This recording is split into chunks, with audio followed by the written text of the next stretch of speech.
You're watching a clip from the Club podcast. Make sure you follow it on Spotify and Apple Podcasts and give it a 5-star review. So here you go. Here's a lovely clip from our podcast. Overrated or underrated? Very gassed to see what you think about this. I'm Mason gassed. Mount. He's underrated. But he's clearly underrated because you're about to tell me that he's rubbish. Everybody that we speak Can't to... predict the future, Ross. I certainly can. I've sat with you long enough, my friend. We met 5 years ago. I certainly can. I think the reason, Booth, is because you're about to tell me how rubbish he is. Potentially. Lots of people will agree with you. And yet, the clubs sniffing around him are Manchester United, Liverpool and Arsenal. The three biggest clubs in the country. 3 clubs who 2 of the 3 have made it into Europe. They all have ambitions to win the league next year. And so Arteta, Klopp and Ten Hag all want him. That's without the Chelsea references. That's without Tuchel and whatever. They all like him. They all want him. They all want to start him. You're about to tell me he's rubbish, which proves that he is underrated. I always got told as a kid to not be a jack of all trades, master of none. And But you are I'm a masterful football commentator with you. No, we are all chancers and jacks. We are all that. In the footballing world, Erling Haaland's a great example. He specifies in one thing only, scoring goals. Mason Mount, he's not a world-class finisher. He's not a world-class powerhouse in midfield. He's not a world-class controller of the game from the base of midfield. Does he work hard off of it? Yes. Is there a reason he got dropped after the first game at the World Cup for England? Yes. There's a mixture there. Is he a good quality? Is he a James Milner type? Slightly different positionally.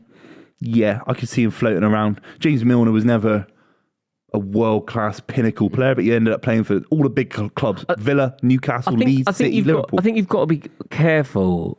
You know when you penalise somebody in your assessment of their ability because they're often used out of position, I think you have to investigate as to why.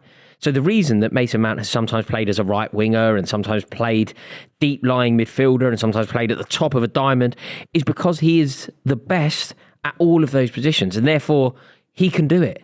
Like you can't ask certain other players. So he's a victim of his own brilliance. He's the victim, like say you have Christian Pulisic and Mason Mount available.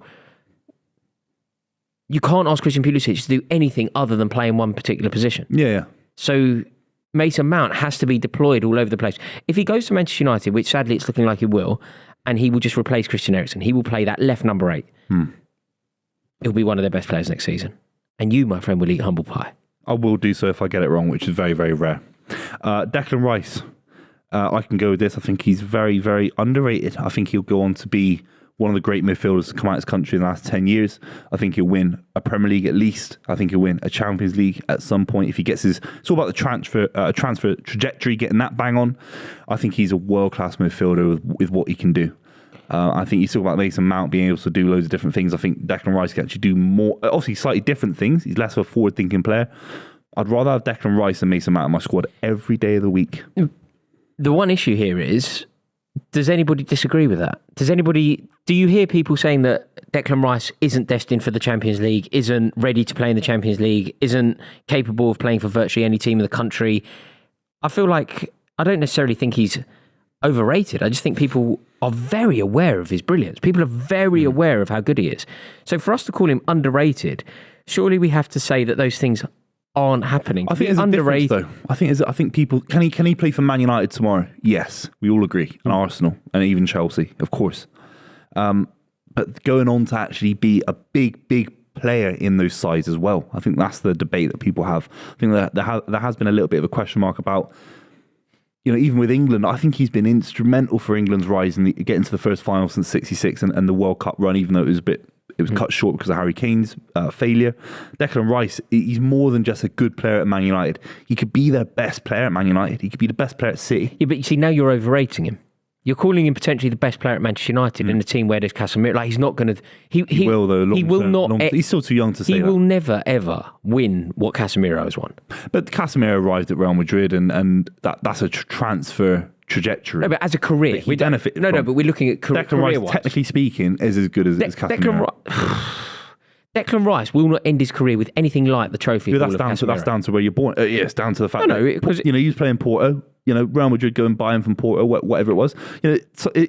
Not every footballer lands at Real Madrid and wins 4 Champions League trophies. Declan Rice is at West Ham. But you can't put it down to circumstance. You can. It's harder to get him out of West Ham than it is to get a Casemiro out of Portugal. But you can get him.